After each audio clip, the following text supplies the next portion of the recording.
All right, thank you very much everyone for coming for our sixth lunchtime chat on mental health with our community partners serving residents of Bukit Batok constituency. I'm Albert from Bukit Batok Green Ribbon Task Force, and I'll be the moderator for today. The Green Ribbon Task Force hopes to raise awareness about mental health and the importance of mental wellness, especially during this difficult period of time for Bukit Batok residents. Now we are moving from a time of a pandemic to an endemic of living with COVID. And this is a time where we must take care of our mental health and mental wellness.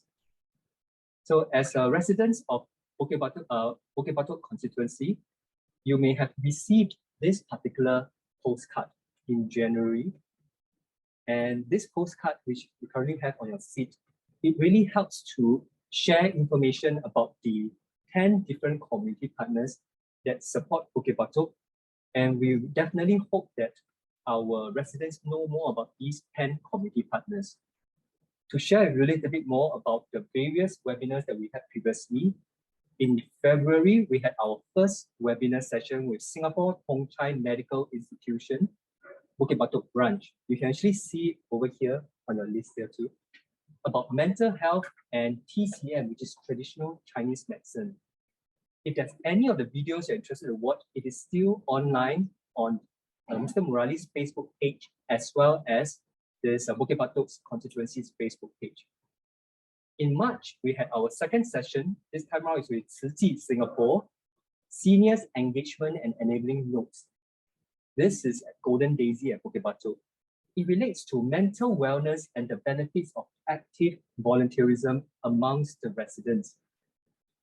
So as you can hear, our initial topic is a little bit more related to seniors. And for our third session in April, we went to Fei Yue Active Aging Center, and we talked about active engagement of seniors for their mental health. In May, we shift our angle. We shift gear to more towards family as well as to young adults. So the beneficiary of a person with lived experience joined our panel with Fei Yue Family Service Center to share about his own experience of going through difficult mental health and the impact of it generally with young adults. This was followed by a very interesting panel last month involving two community partners that we have, Singapore Association of Mental Health and Anglican Care Center, for a further discussion on professional opinion on the mental health of young adults here at Bukit Batok constituency. And Bukit Batok Youth Networks was in attendance amongst the audience. So that was for last month. How about this month? This month, we have a different group of audience in attendance because our panel discussion at the Bukit Batok Community Club is with our community partners, Caregivers Alliance Limited, or more commonly known by the acronym CAL, pronounced as CAL. We'll be touching on a topic that's very close to my heart, caregivers for persons with mental health condition. I'm also a caregiver. I attended my first training with Caregivers Alliance back in 2014 as a caregiver. And in attendance here, I have over 15 caregivers who are here to listen in, and all of you are from Bukit Batok constituency. We are very appreciative of your time spent sharing with the afternoon with us on a Saturday. So after all, when we think about caregivers of persons with loved ones, it can be for our family, can be for our friends, can be for our neighbors. It is definitely more common than we realize, with 1 in every 7 person experiencing mental health situations sometimes in their life. So today we've gathered 3 very esteemed panelists to be involved in this with me, and then let me introduce them to you right now. Representing the Green Ribbon Task Force, we have Yi Chen.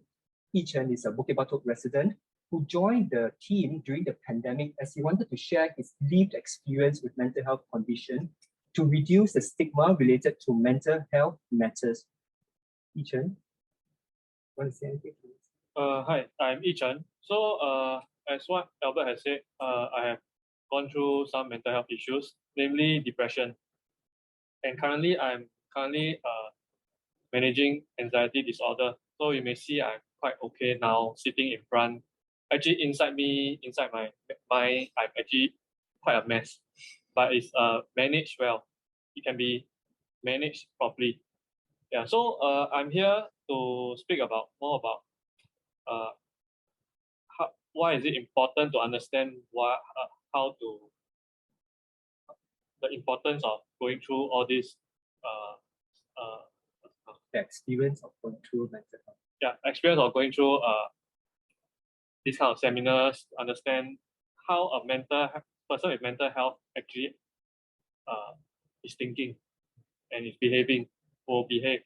So as a caregiver yourself, you understand more. I may not cover dementia, I'm just someone that has gone through depression and somebody that has anxiety disorder. So yeah, so I can try my best. Yeah. Thank you very much. Let's give him a round of applause. And we also have Norman. Norman was a Bukit Batok resident, and he attended the Caregivers to Caregivers training by CARE a couple of years ago as a primary caregiver for his family member. And he will be sharing his caregiving experience a little bit and how Caregivers Alliance helped him along. So any words from you, Norman? Hi everyone, my name is Norman. I graduated from the C2C program provided by CAL in year 2020. I'm a caregiver for my father who has dementia. So we are still caring for him. So I'm here to share to you some of the benefits I managed to get from the C2C program and some of the things I experienced while caring for my father. Thank you. Last but not least, representing Caregivers Alliance, we have Yufen, who is in the West Cluster team supporting Bukit Batok. And Yufen will be sharing with us a passion in contributing to this field. And maybe Yufen, any words from you? Okay. Hi everyone, I'm Yufen from Caregivers Alliance. And I'm not sure how many of you have met me before. And I have been joining Caregivers Alliance since year 2011. So it has been quite a long time since I joined this organization and meet people like you. And I enjoy this work very much because I'm also a caregiver for my loved one with depression and anxiety.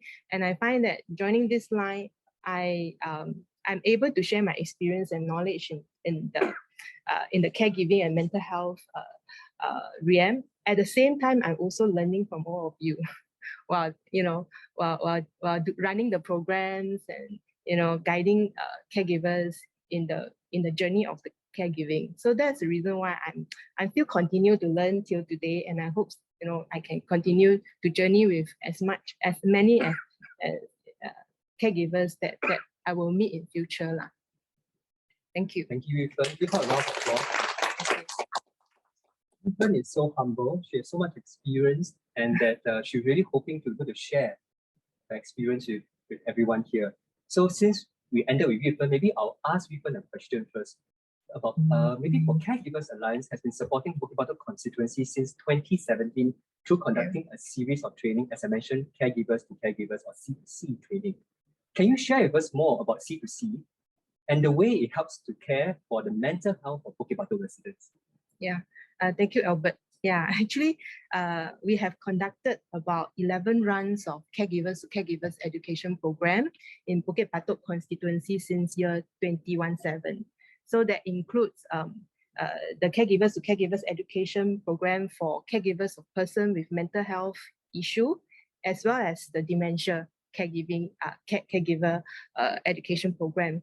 So I mean, most of you has been taking part in this program before, right? Has already attended the program, and you know that Caregivers to Caregivers education program actually a safe platform for caregivers to meet and learn through each other experience.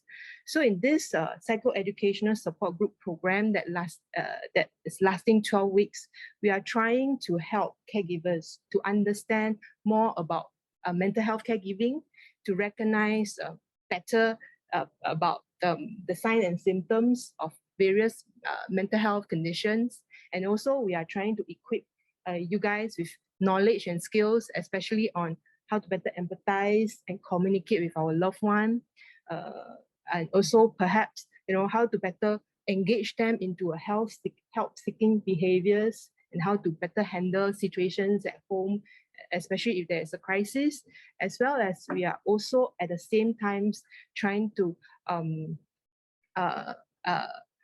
walk with you in your journey of caregiving. Hopefully, by doing so, you are able to, while taking care of others, you will be able to take care of yourself too.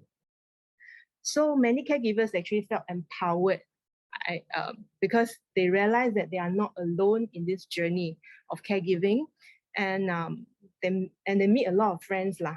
A lot of others who are also maybe suffering or struggling with the caregivers experience. Okay, and they also at the same time gathered practical resources, support, and also tools to support their loved one recovery.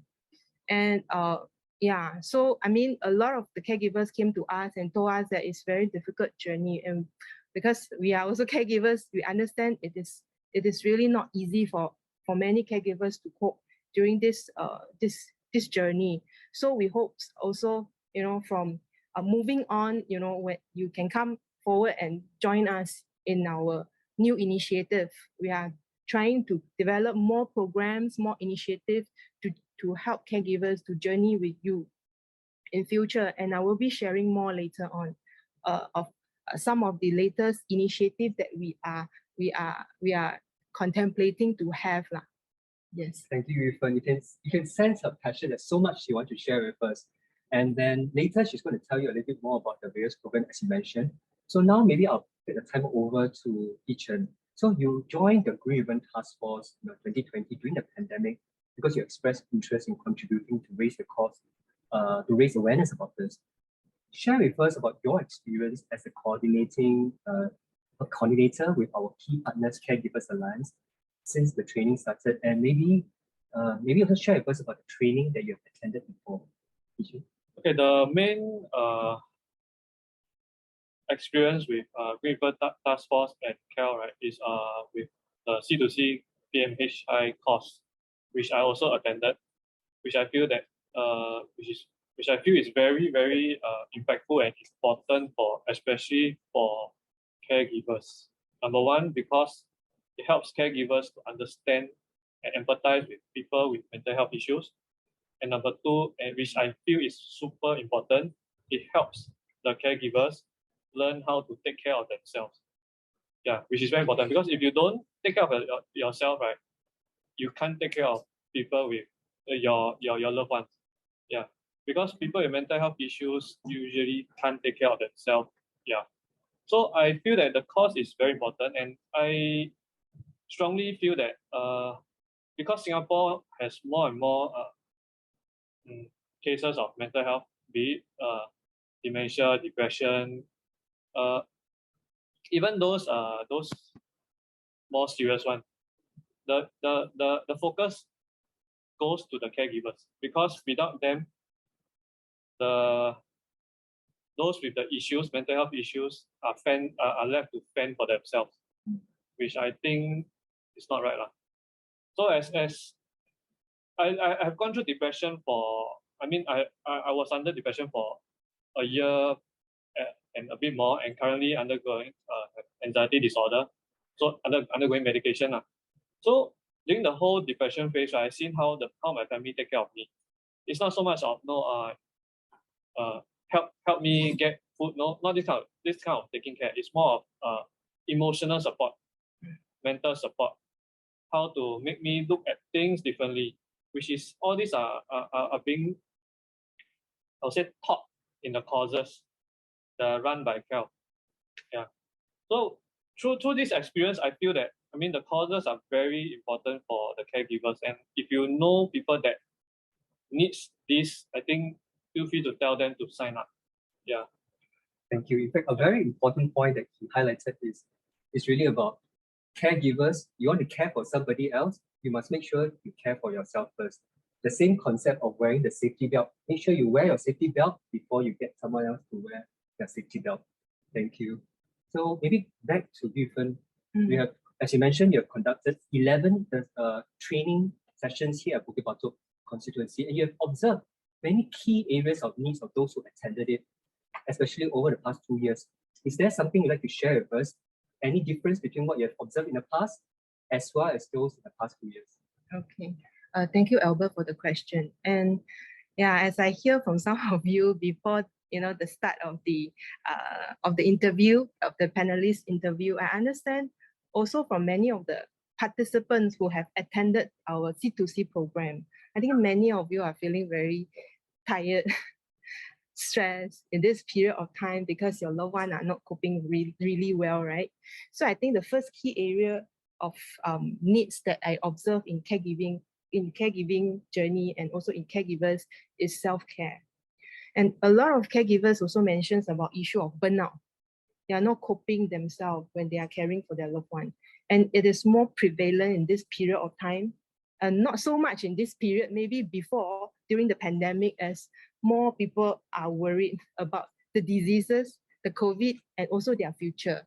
So caregivers who come and attend the program also shared with us that there are more cases of relapse in their loved one, and more difficulties accessing medical help because especially during early stage of the COVID, when there is a circuit breaker period, and caregivers are having a lot of issues contacting maybe for their loved one to have an earlier appointment, and there is always a long waiting list because of the safety measure or other safety or other measures that were kicking in.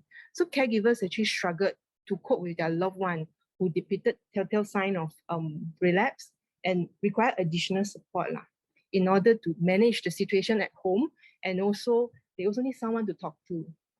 Because there are no one to talk to. Basically, when the mental health issue, especially the relapse issue, is happening at home, there are very few people they can talk to, including their family members. So that could be the reason why they are sharing with us that they are having physical as well as emotional burnout, and they require a lot of support. And maybe also to make things worse at the period of pandemic, there are also disruptions in the community services. So besides medical services is limited, the community rehab services is also disrupted during the pandemic period. So where people are being forced to cope at home. So our loved one as well, most of the service were brought to a halt. That means no more services is available during that period. So caregivers struggled to cope with your loved one who is caught up at home without nothing, no activities, nothing, no social interaction and support. So as a result, some of them actually came and told us that they got into more disagreement, more tension at home that could further trigger the relapse in their loved one. So as a result, we realized, it helps for some of them to come back and re-attend Caregivers to Caregivers education program so that they get, the support. And some of them even join in the C4C program, the Caregivers for Caregivers program, as a continuation from C2C. In 1 year's time, we meet regularly on monthly basis. So this opportunity allows them to meet, more regularly, to discuss and learn how to adjust their expectation and learn to adapt with the situation. And it helps a lot. And the second area of the needs that we notice in Bukit Batok residents who are also caregivers or non-caregivers is the increasing needs for mental health literacy. Meaning that in recent years, we also observe evolving interest in mental health literacy by public who are the non-caregivers. They call and inquire about our services because they also like to learn. First of all, we are heartened to hear people want to learn and wanted to join us. But our criteria, our eligibility criteria for people who can take part in this program is all caregivers, either primary or secondary. But by learning the reason behind why they wanting to learn is that they wanted to help people around them who are struggling. And sometimes some of them called and said that they do not know whether their loved one or the people around them are suffering from mental health related issues, but they feel that they are struggling and they wanted to help. And some of them actually also shared that they just want to prep themselves because they suspect they may be struggling with some issue as well, and they do not know what is that. So this is the feedback that we have also from our participants, that they wanted to, their friends or some of the people they meet, they wanted to learn. So in view of that, we are also contemplating of developing another set of program for the non-caregivers. So basically, these are the two areas of needs that we observe and currently. Thank you. I think the need for understanding of the literacy, understanding about mental health, mental wellness, not just for family members, sometimes even Bukit Batok residents who want to know how to help their neighbors. All these require a general understanding as a community about mental health, mental wellness. It's not something scary, it's something very real. Hopefully the whole community will learn together.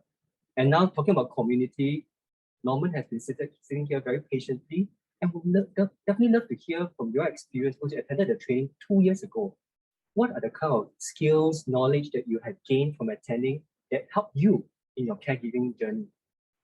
Through the C2C course that I attended, I think that one of the most important one I learned from it is how to live and interact with my father, which has dementia.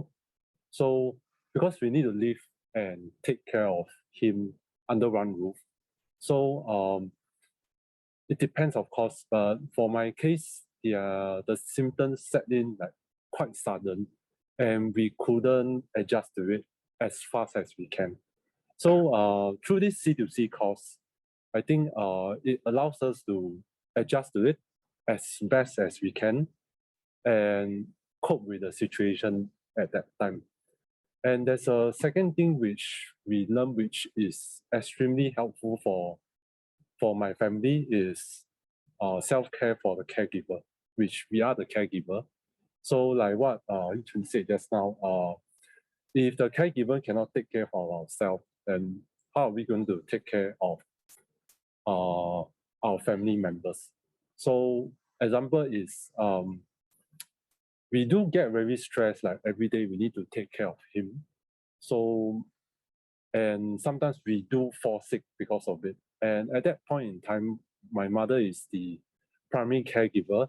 And through an extended period of time of caregiving for my father, she actually fell sick and had to be admitted to A&E at that moment. So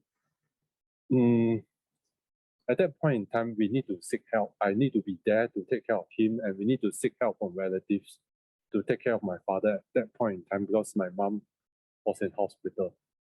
So after that incident, we learned to like think positive more, relax more if we have the opportunity, and avoid the situation of like not being able to take care of loved ones, and instead have to rely on outside help. So it's really a lot about empowering yourself with the necessary things instead of depending on others. This is something that you feel equipped with the right kind of skill sets, is that right? I mean, it's our own family member, so we will feel more assured if we are able to take care of him or her ourselves, instead of like relying on other people. So, but if we need to take care of our own family member, we need to be staying healthy and be able to take care of him. Yeah, if not, then yeah. Fully agree. And in fact, one of the things that Yi-Chen has told me about is that he understands how his family was caring for him during his own journey when he was going through a difficult time. So thinking about the training, the arrangement that we have at Caregivers Alliance at Bukit Batok, how do you feel that there's more conversation of mental health to our Bukit Batok residents through this C2C training program? I think mental health issue shouldn't be seen as a mental health issue, like some kind of taboo topic. I think it's quite common now. And what Cal has been doing is, I think, it's very useful for caregivers, which also is also useful for the general public also. So right now, as somebody that has gone through depression, as somebody that has seen family members looking after me, I would think that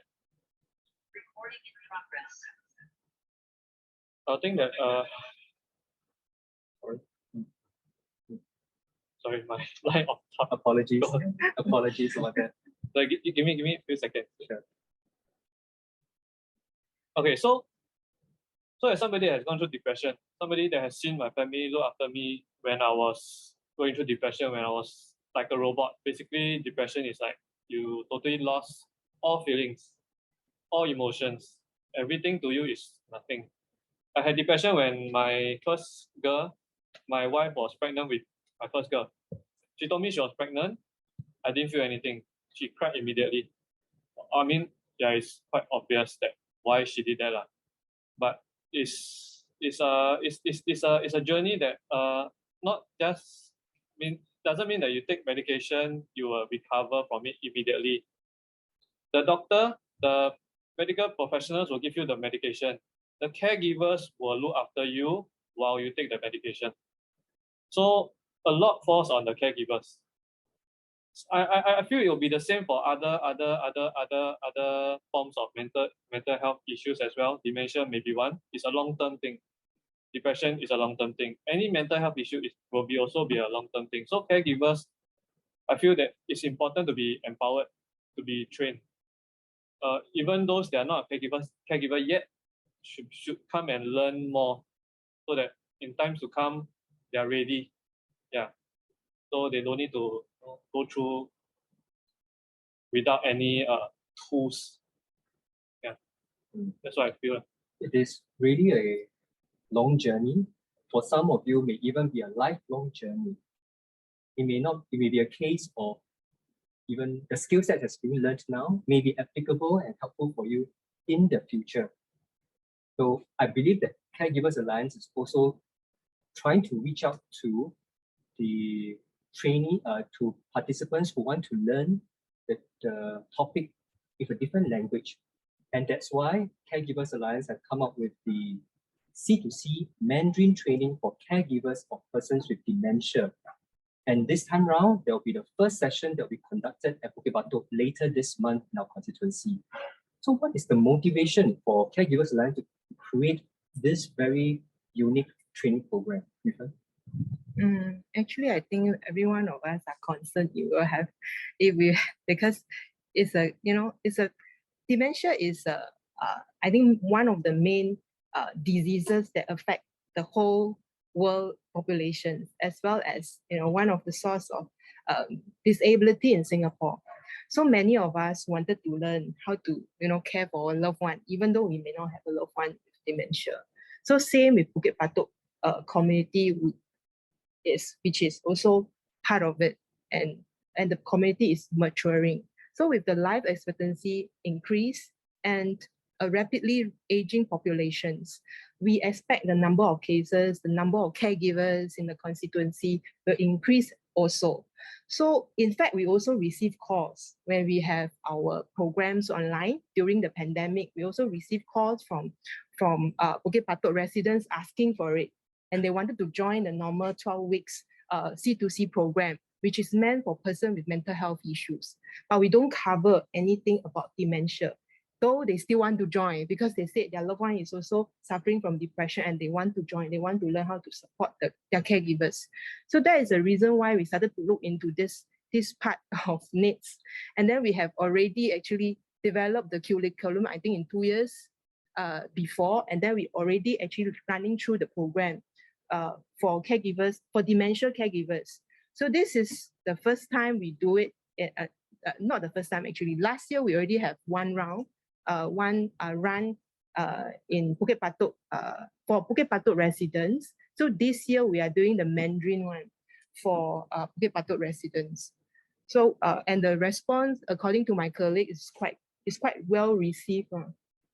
Yeah, so we are glad that Bukit Batok community and also Green Ribbon Task Force is very supportive along the years to help us publicize the event and also help us to encourage the community to join the event so that you all can benefit from the program. Yeah, so thank you so much for that. You're welcome. In fact, I was told that it is full house. We already have the whole for the C2C training for dementia, Mandarin is really full. So very glad that our publicity really managed to reach our Bukit Batok constituency residents, a group of residents who probably benefit from a Mandarin training instead of the English training. So the next question for Norman is a very important question, because we're going to ask Norman about hope that he has as a caregiver. So how do you hope to be supported by Caregivers Alliance and the Bukit Batok constituency in your caregiving journey now that living with COVID has become a part of our life? Norman? The support I would really like to see now is maybe raising the public awareness for mental health issue, because I give an example for myself. When we are able to bring out my father for maybe walk or meals, so there was one instance because he has dementia, so some of the things he really doesn't know what's happening, which is normal for him. For us, we know it's normal, but people outside, they don't know it. So there was one instance where he stood up from our table. We were having dinner, so he went to another table and started talking to them. And the thing he to them was a bit strange to the other table. So it kind of create a bit of a little trouble for us, but people from other tables, they are like giving us very funny looks. And I think even some tables, they went to maybe complain to the restaurant manager at that point in time. So but okay, I was lucky in that sense in that time, because the restaurant manager was very patient with us. So he came over, he asked, is there any problem? So he asked about my father. So I said, he has a dementia problem. So we will try to not let him go and disturb other patrons in your restaurant. So at that point in time, most of the patrons in that restaurant, they wasn't giving us a very good impression of what is happening. So if there's a education or information program for the public, maybe to educate them more about people with mental health issue, they can be more patient for families. For us caregiver, it will be much better, and it will be a less stressful situation for us at that moment. Yeah. This is indeed what we are hoping to do at Bukit Batok, where more conversations on mental health condition hopefully can create more acceptance.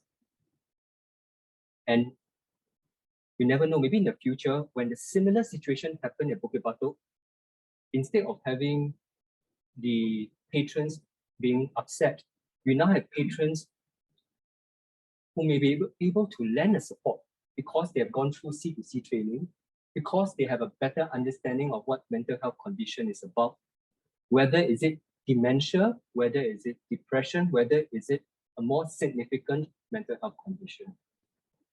I really hope that your hope comes along, but that is the kind of hope that I wish for in Bukit Batok, where my loved ones will be in a safe environment with understanding neighbors around us. Before we go into the Q&A section, I have one last question for Yufen. So for the audience with us right now, if you have any questions, you can feel free to ask us later, or you can possibly pass the slip of paper and give it to my colleague Fred later. So the last question for Yufen is that, how do you see the caregiving experience of persons with mental health condition will change in the future, and how the community can help journey together with fellow neighbors, basing on what was being shared earlier by Norman? Yeah. Thank you again, Albert, for the question. I think in the coming years, we will have more support for caregivers, as President's Challenge 22-3 will be focusing on caring for caregivers. So we are really honored and delighted, to be part of it. And currently, actually, we are also running program for caregivers, and we hope to tap on caregivers with experience caring for your loved one in mental health to come and join us. if you can commit your time and to journey and connect with the fellow caregivers in your community. So in fact, we are currently partnering PA, People Association, and NCSS, National Council of Social Service, to pilot the C4C program in 6 constituencies, namely Hong Kong North, Gombak, Bukit Gombak, Fengshan, Nishun East, and Henderson or Dawson. So we try to create this new support network in this 6 constituency for a period of 1 year starting May this year.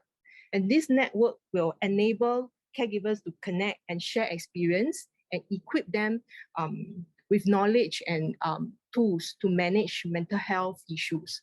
So since the announcement, CARE engagement to empower teams has been set up, and working closely with partners from all the 6 constituencies to reach out to the residential caregivers through our signature talks and our signature programs like C2C. Then we channel them through, to wanted to continue the peer support into this 12-month C4C program. So this is actually ongoing. And this pilot project is actually part of the white paper on Singapore women's movement, a development that was announced recently. And we hope similar initiative can be extended to other constituencies like Bukit Batok in future. And hopefully more help will be available for the community, for the caregivers in needs. Thank you for this very exciting new information that's been shared. And although Bukit Batok, we are currently not one of the 6 in the pilot, we are also able to, we're also hoping to be able to support our residents in the future, and we can collaborate more with Caregivers Alliance when the time and opportunity comes about for it to come over to Bukit Batok constituency. So I think it's really great that we have a good chance to speak about this very interesting topic. And now will be a good chance for us to go into our Q&A section. I will depend on Fred to be able to pose the questions for me so that I can see what the question has been posed by the audience here, as well as the audience who may have sent the question in online before. So the first question, okay, when do caregivers supporting their loved ones suspected with mental health issues know when to bring them to see a doctor? So example, are they able to support and care for them without a formal diagnosis or even medical treatment? I think this is, maybe I can, anyone on the panel would like to address this question? Maybe first? let me address this question. Thank you, Ethan. I believe caregivers, you have a lot of issues perhaps with regards to these questions. So when caregivers first notice significant changes in your loved one, physical, emotional, or behavioral functioning, like for example, you notice your loved one have a lot of worries, or you notice that there is a lot of changes in her, he or she has a lot of troubles regulating emotions, and you notice there is impulsive or risky behavior like self-care, self-harm, suicidal ideation or attempts, or you notice that there is a lot of changes or losses in his or her function. Like for example, there is more and more increased self-isolation. He doesn't or she doesn't want to talk to anybody. I think this is the sign and symptoms that worries caregivers, and they wanted to know how to help. From there, maybe that is the time that you think maybe I got to consult a professional for that reason. So we will encourage you to first maybe to check in with your loved one. Gently try to look up whether is there any things has happened to him or her, and at the same time checking out whether there is any possibility of mental health distresses that they are facing. So you can, subsequently you can follow up with them to offer your companion, accompany them to seek professional help as early as possible. If you notice that, there is really a real issues that they are struggling, try to offer your help and offer your support. So, many caregivers said that, my loved one doesn't want to speak to anyone. But a lot of times, actually, I'm also a caregiver. So I think what we can do is our presence. We are there to support them and let them know that we wanted to support them by hearing them out, trying to find out what is happening. If really we can't, what we can do is try to listen to them without judging them, labeling them, or blaming them. Like they are not speaking, why they are not speaking to us, what is happening on this. Because there is a lot of emotional struggle that we are struggling also. So I think in a sense, our loved one can feel it, and it will somehow it will affect, the dynamics, and the things will go nowhere. So I think this is one thing that we can do. We can better able to support our loved one and care for them if we are able to maintain a nurturing relationship with them. And hopefully by then, because sometimes it also takes time for our loved one, to reflect on their needs, to maybe some of them, they need time to know what is happening. A lot of us are confused, including of our loved one, if they are really needing help. So sometimes, a bit of time, patience will help. And it may also help to alleviate the symptoms as the time goes by, when they have a strong support, not only from the medical team, but also the family and friends. But it is possible for us to support our loved one, even though they are not yet getting the formal diagnosis or medical treatment, okay, through offering listening ear, hearing them out without judgment, offer our presence, our help and concern and support. Nonetheless, our support can never substitute or replace the formal diagnosis and treatment. So in other words, we cannot talk them out of mental health conditions. We need professional care to come in to assist our loved one with mental health issue and to come up with a proper treatment plan to help them. So maybe just now that the couples has shared their concerns about where to get help or this. Actually, we as a CREST community outreach engagement and resource team, we are trying our best to help by providing the listening ear, and at the same time we also like to hopefully we can help to journey with the caregivers so that caregivers will know where to seek help. And in the process we also try to explore relevant services or community services with the caregivers, and if caregivers are okay to receive services, we can also link up services, okay, with our partners, because we also do collaborate with our partners, especially the community intervention team. They are able to provide services like crisis intervention, case management. So they are actually help available in the community, but caregivers may not have heard of it. That is part of the service that we can provide as a CREST team, a community resource and support team. Yeah. So I hope that answered the question. It was a very comprehensive response to the question. Okay. And I think one keyword that I heard is about being present.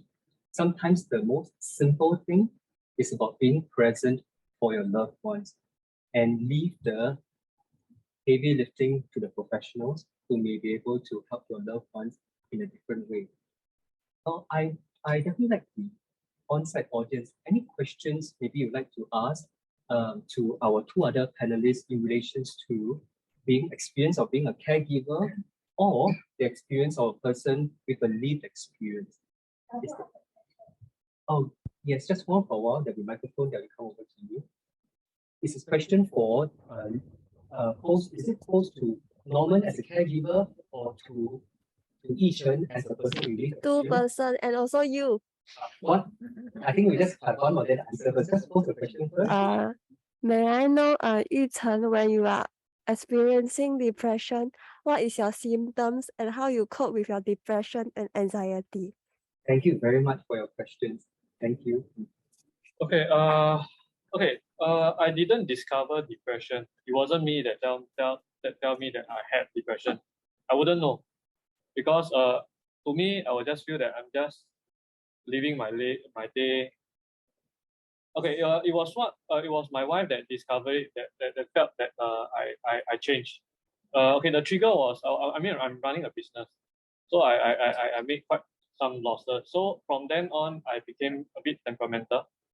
And then slowly, so I became emotionless. That's what she mentioned. So all these are recaps based on what she had told me. Because that period of time, I cannot really remember. Okay, so what she said was when I had depression, right, she felt that I become very cold, very emotionless. She never see me smile. I'm not sad. I'm just monotonous, like a robot. And I get frustrated very easily at the slightest thing. I mean, this may occur to someone else as maybe this person is just at a low period, may not be depression, but this whole phase lasted, I think, at least 4 months or more. That's what she said. I just say it was very long. She felt very lonely because I wasn't there, but I'm there, but I'm not there. Yeah. So from then on, she tried to bring me to see a psychiatrist, but I didn't want to because I keep saying that it's not depression. I'm just feeling very sian. I'm just sian. But as time goes by, right, I felt worse and worse. Because during work, I feel normal. After work, I feel not myself. And slowly, I felt that something might be wrong. Then I agreed to go to see a psychiatrist with her. And from then on, I realized I had quite bad depression. Yeah. So what was the second part of the question? Actually, you have already answered it in a very comprehensive way, because I want to add on to what he has said. Then I can also have another audience member to ask another question. Because what he has just shared reminds me of the final episode yesterday I was watching, the MediaCorp show, which is called Your World in Mine, 你的世界我们懂. And this was exactly what happened between the two actors, Huang Yiren, who didn't understand that she was going through depression. It was the husband who actually encouraged her, her daughter encouraged her to go and see a psychiatrist because she has all the characteristics of what it appears to be depression. But the person who's going through it, in that case, Huang Yiren, didn't see that. And it requires family members to really persuade that to go. For those who do not know about this show, it is still on, you can actually watch it on MeWatch. Watch it because it's a wonderful series. It talks about mental health condition. It talks about dementia. It also touches, of course, on special needs. So it's a well-produced show. I think it helps people to understand mental health and create conversations. And thanks again for sharing. That was his experience. And I think he's very brave for him to share that. Let's give him another round of applause because it's a very maybe now, are there other questions? Because, there's this lady who has a question. Yeah. Actually, I got two. One I would like to address to Albert. Yep. As a moderator. I know, because you mentioned that you are both a caregiver as well as you are more into the special needs. That's right. So I have a sister. She has special needs as in mildly intellectually disabled. Yeah. So this year she's 64. So recently I noticed there's a change in her behavior, in the sense that she seems more moody. She seems listless, but I also could perhaps attribute it to our late father who passed on last year. They were close to each other. However, my sister is not able to express herself. So when I asked her, "Are you okay?" and all, she's kind of very she can get very moody. Or "Are you okay? Can you see clearly?" Because sometimes I see her stumble, or she walks very slowly. So I think special needs people have very high threshold of pain. So she doesn't express. So there's no way I could tell. But I also find that she's kind of also hard of hearing. So I'm not sure whether she could hear me or not. And I noticed that she would take a while to register what I asked or said, and a while to respond as well. So that's my first one. The second one is not so much as a question. The second one is more of a suggestion. Maybe to a Norman or to Yi Chen. It's more of you mentioned, Norman, you mentioned something about awareness of mental health issue, which all of us are aware of. Not many people are aware of it. However, I'm just wondering, what are your thoughts? Because I think, well, on one hand, MediaCorp seems to be doing a good job in trying to address this issue. The other hand, perhaps it has not reached a wider audience, as in the young people, the school, the curriculum. Yeah. So actually I have more, but then I'll just leave it at that. Okay, thank you. Thank you. Thank you very much. So thank you for your second comment. That is really how you feel, what more can be done beyond what I've earlier shared about MediaCorp, what you're trying to be doing, and what more can the community do to raise a very authentic experience about mental health and mental wellness. Hopefully this is a question that can be addressed at a policy making level, at a higher level, as we do ourselves. We as neighbors and residents do what we can do to raise understanding. Caregivers Alliance, do your best to support the caregivers, and hopefully policy makers will also recognize this is a very important matter that requires a change of mindset, maybe even a change of how this conversation is being brought up in a very active manner instead of being a passive manner. Going back to the earlier question, which I must admit I was very surprised as a moderator I have to address this question, but it's a very real thing. COVID has impacted persons with special needs much more than neurotypical, it impacts all of us. But for persons with special needs, they may not be able to express themselves as much as us. Remember the time when we have to poke something into our nose and we can express the discomfort when someone does it for us. How about people with special needs when a stranger poke it into their nose? The pain that they experience, suddenly there is a lockdown, you have to stay at home, no longer having the space to move along.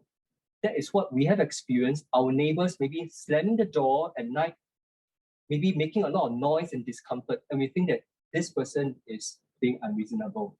Perhaps it could have been a neighbor with special needs who is really having a very difficult time because of it.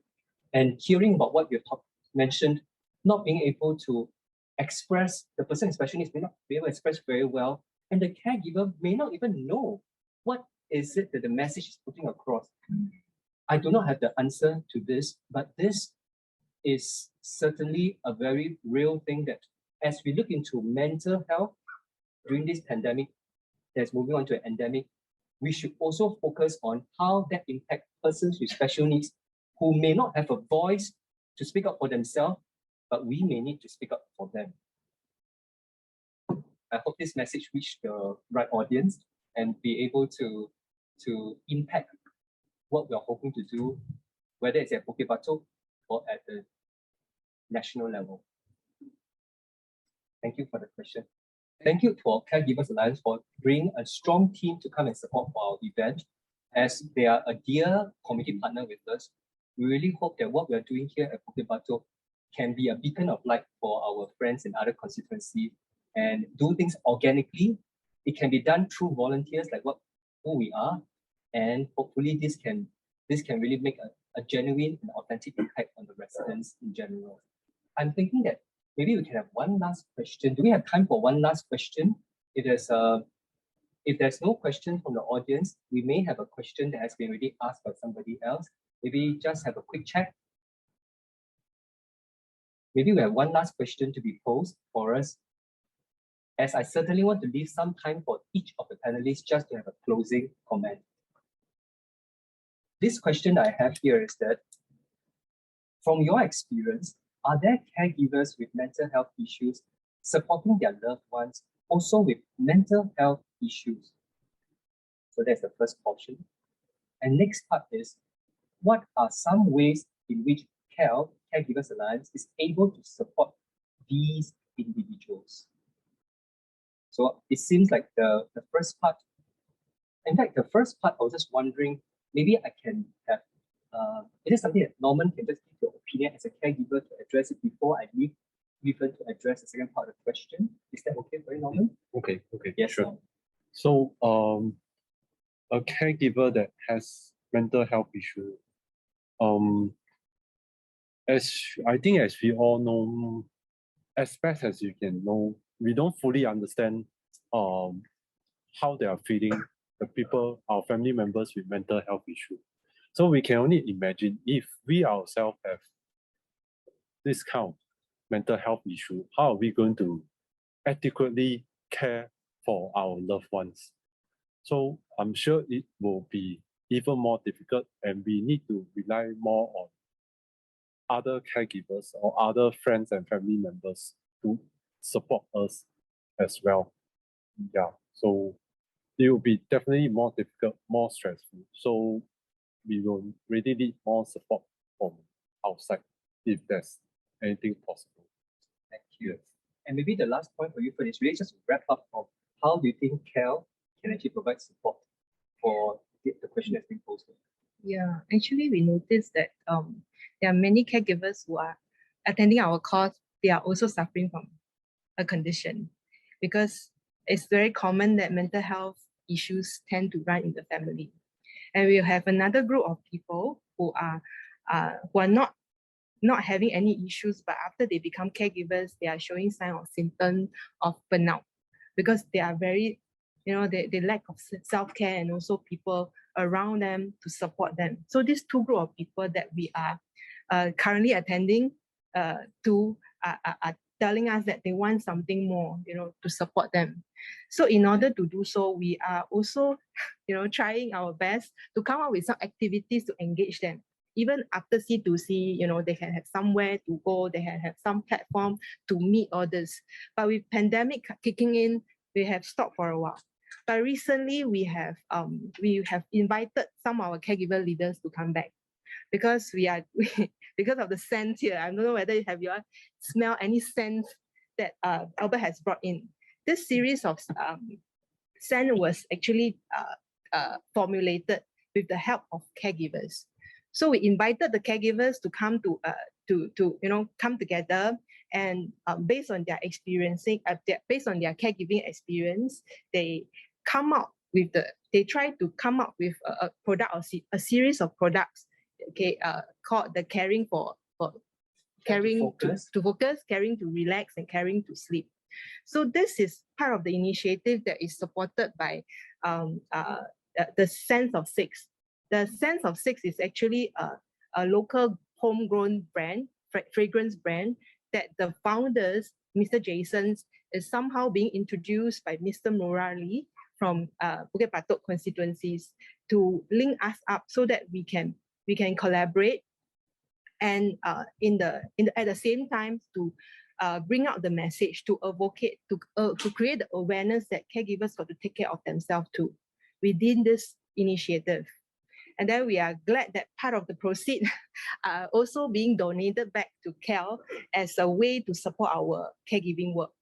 So so we hope that by having more and more people knowing our course of works, and then is willing to collaborate to come up with more activities or events for caregivers, so in future that we can better able to support the caregivers. So thankful to Mr. Murali who introduced us to Mr. Jason, who is also a grassroots leader in Bukit Batok constituency. Yeah. We're very thankful that this very innovative collaboration comes about with such a wonderful product that I'm using very often, because I think sometimes in the afternoon after lunch, if it's sleepy, I think it's good to have something called Care to Focus to help us focus a little bit more. And thanks to Jason, who managed to do the focus group and got caregivers from Caregivers Alliance to put this together. Yeah. And now, without further ado, maybe just like to have an ending statement from each of all the panelists. So maybe the start with Yi-Chen. What is one take-home message that you would like to say to the caregivers who are here for the panel discussion? Yi-Chen? I think not one message, I think one whole paragraph. Okay, so what I feel, why am I here as a volunteer? Okay, I feel that, even when I'm not volunteering, I'm outside telling everybody I had depression before. If you have any questions, come and find me. if you got any friends or family members that you think that they may have something similar, come and find me. I tell you what can be done, who to look for. As a person, you will want to help other people.